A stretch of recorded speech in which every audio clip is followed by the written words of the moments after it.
నేనైతే చాలా బాధ అనిపించింది. నాకైతే ఏడుపే వచ్చేసింది. చుట్టుపక్కల ఇల్లు కూడా సరిగ్గా లేవు చూడండి. ఈ అక్క ఒంటరిగా ఈ ఓన్లీ ఈ ఫ్యామిలీ ఇక్కడ ఎక్కువ అనిపిస్తుంది నాకు. ఎట్లా ఉంది చూడండి. నాకైతే చాలా బాధగా అనిపిస్తుంది. ఏడ్చింది ఇంతసేపు అయితే మమ్మల్ని చూసి.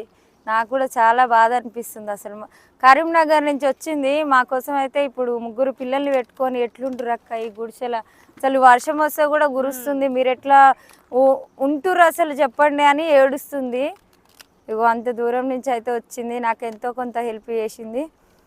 అయితే మనకు ఉన్నంతలో మనం హెల్ప్ చేయాలి. మనకు లేదు ఎట్లా హెల్ప్ చేస్తాం అనుకోవద్దు. మనకి ఎంత ఉంటుందో అందులో కొంచెమైనా హెల్ప్ చేస్తే మనకు మంచిది, మన పిల్లలకు మంచిది. ఎందుకంటే ఏదైనా అంతే, మనకు లేదు అనుకోవద్దు. మనం ఒకరికి హెల్ప్ చేస్తే మనకు ఇంకొకరి ద్వారా హెల్ప్ వస్తుంది. అలా హెల్ప్ చేయాలి ఎవరికైనా.